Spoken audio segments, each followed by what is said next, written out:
Hello, welcome to Brockwell Lane. Bit of a mismatch of things I'm going to show you this time. No real plan to it, but you can see that by the lights on those two engines that this is now DCC'd up at the moment. I've got a new Class 37 there, which, I went to the Great Central last weekend to film the Steam God. They happened to have this in the cabinet, and I thought even though it's a little bit more expensive than most model shops, I'd buy that, as the extra bit of money goes to the society, so it's probably worth it. And I like that. That's a nice 1970s era 37. You can see I've changed the dots on the end for zeros, OOs, which is something they did in the 1970s. They're old Helgian bits of paper cut up and put in there. I'll show you the other end because this end's a little in the shadows. So you can see the double O's shining through there. I might adjust the brightness if I can figure out how to do it on the controller so it looks a little bit better than that, but that's a nice engine. I'm going to weather that as well, but I wanted to get the chip in it first before I do anything. Adding any details or paint that might rub off with the taking the body off and so on. I want to make sure that worked properly, and it does. Works nicely on DCC. 33's chipped up as well now. I must say I'm getting on okay with this DCC. I didn't think I would, but no, it's alright so far. I think the key is to fit the chips of the engines as you buy them. I have still got to fit chips of those two other engines, which I bought before, but I think the best way of doing it is buying a chip when you buy the engine and fitting it before you do anything else. And so that's still to be weathered, that Class 33. However, I have weathered my 08. So this is the 08 I showed you last time. It was second hand off eBay with sound fitted to it. Lego Man Biffo sound, is it? Have I got that the right way around? It's got that in it anyway. I did show you the sound last time. I'll not put it on now because it's a bit deafening. You can't hear me talking over it.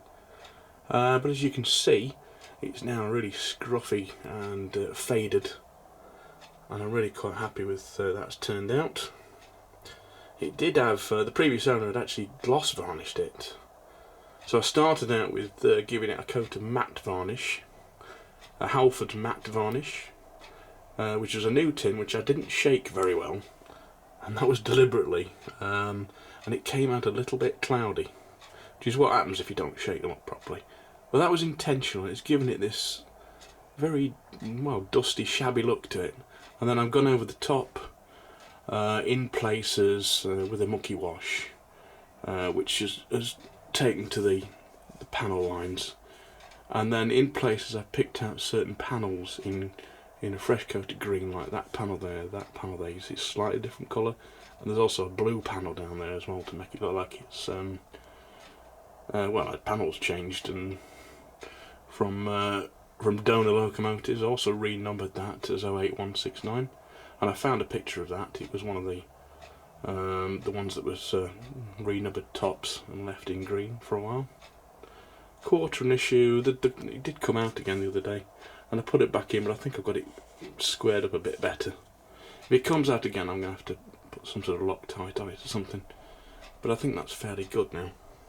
It's got KDs fitted, so I'm quite proud of the way that's turned out. I said last time I'd ordered some wagons from TMC in their pre-weathered range they do in-house, and it's those three at the back, and I'll show you those closer up now. This first one is an exclusive to TMC. It's a plate wagon, and it comes, you can get versions in brown and grey and all sorts of different colours, but there's these prongs on, or without, and this is one of their weathered versions. I really like their weathering. It's obviously done with an airbrush, but there's some nice subtle colour changes there. I mean, to be honest, I probably could have done it myself, but you know, with work and things, time's against me, and they look so good I thought I'd buy them and compare them to my own, and they actually fit in really well with my style of weathering anyway. I might do a little bit more on top of that. I put a load on there. But that's a really nice wagon, and of course I put my KDs on there as well. That's the first one. A little bit more expensive than the standard range. They tend to be about £10 more if you want one of their weathered ones.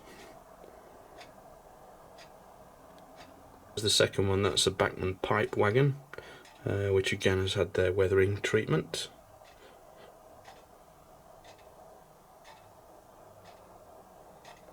This is the third one I got, which is a Helgen tanker, and I particularly like their style of weathering on there. It's a really mucky thing, probably a little bit better than what I could have done, but I might have a go at one of myself and use that as an example of good weathering to copy in some way. I really like the way they've got that streak down the middle and these rusty bands. And that was about £30, I think. I think the standard wagon's about 20. But I really like that wagon as well.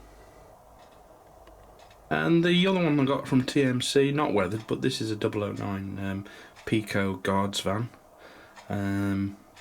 with buffers on. And I bought that to expand my 009 fleet. That's going to be run behind the Talith Lynn engines, because it's a little bit, it's not Talith Lynn, it's Lynn Valley I think, but it's got that look about it, so I'm going to collect a couple more of those, and when I've got 3 or 4, the proper coaches as well, not just the brake, I'm going to repaint them in probably a red Talith Lynn style, and pick out the panels on the side as wooden, and they'll run behind my 2 Talith Lynn engines. That's them, the 2 Talith Lynn engines, because at the moment I haven't really got any stock for them, so that's the first bit of the stock, so that'll be coming in the future. Although I'm not going to rush and buy those. I think they're out of stock actually, so I'll wait until I've got a few of those and I'll get them running behind there, and I'll show you those at a later date. But for the moment, back to the 00.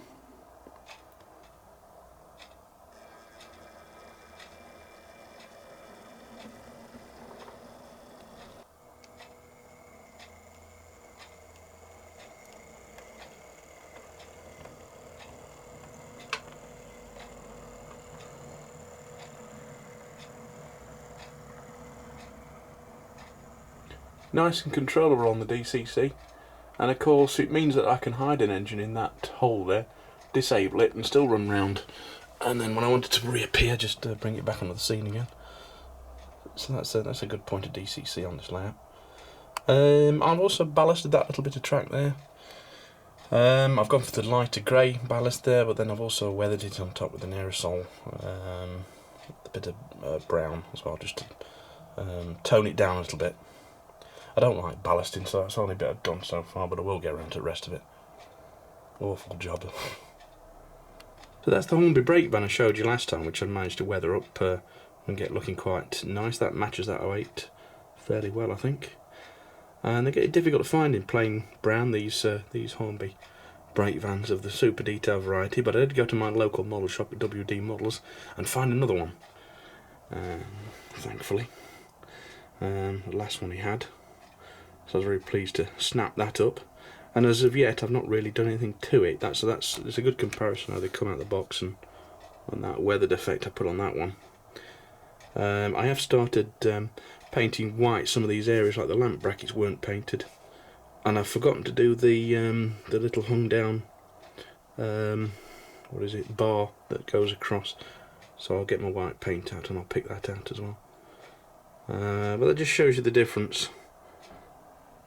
So I'm going to look at some photographs and I'm going to do a variation on this particular wagon, because there were some in the 1970s that had like grey panels on the end and yellow panels, so I'm going to renumber it as well because it's the same number as that one. So I'll show you that in a future episode and see what I've done. I'll have some fun looking online of variations I could do to that. So picked up second hand online was this Shark brake van, and again these are kind of getting rare in various colours. The later ones seem to be available, the EWS and so on, but these early olive green ones, which I wanted for the 70s era, seem to be a bit rare. So I was glad to pick that one up as well. And somebody asked me recently on one of my comments how I was getting on with that dogfish, catfish kit from Cambrian. It's hard to answer that question without swearing, because it's, to be honest, I don't like bad-mouthing manufacturers, but it's one of the worst kits I've ever done. It's just stalled. Oh, it's even difficult to cut the bits out the sprues. Yeah, it's skew whiffed and it nearly went to the bin last week. So that's taken a long time to complete, but I'll stick with it, I suppose. I should have just bought a Helgian dogfish and saved my time a lot, save myself a lot of hassle, but anyway, that might get finished, it might not. 50's there, waiting for a DCC chip to go in it, and then I'll show you. Somebody wanted to see the those transfers on the end I put on, the lights shining through, so I'll do that when I've got a chip in it. I did read a horror story online though that when manufacturing that one they put the wrong PCB board in, or it needs a replacement PCB board, so I'm a bit reluctant to try that, but I'll get a chip in that at some point and hopefully it'll work. If it doesn't, I'll have to source a new PCB board. But there was another engine I bought as well recently off eBay, which is this Class 31, and this is in green livery, and it's got the headboard code version, and it's the non-skinhead version. What I thought I'd do with that is weather it and add a full yellow end to there, probably put Tox numbers on it, and maybe even put a BR late arrow on that. I've got a chip to put in that here, so I'll get on with that this afternoon, I think. So Royal Oak there at the back of the bench, which is waiting for a chip. And I'm also going to do something about the couplers. I might put KDs on there, but try and sink them into the skirts at the end, so it's going to be drilled out and played around with. So they're at the back of the workbench, but I will get back to those at some point. To be honest, I've been distracted a bit with these new purchases because they kind of fit more into my era. But I'll get on with those and I'll show you those next time. Class 40 there, that's also waiting for a chip.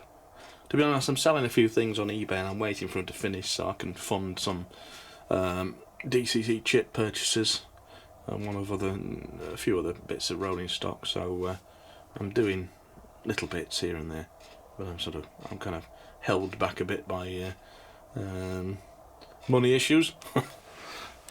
But yeah, that's what I've been up to recently. It's coming together quite nicely. I'd better get on with some more ballasting, I suppose. But thank you for watching. Please subscribe below. Bit of a mixed unplanned update this one, but I'll see you next time. Thank you very much for watching. Comment below, subscribe, and I'll see you next time. Bye bye.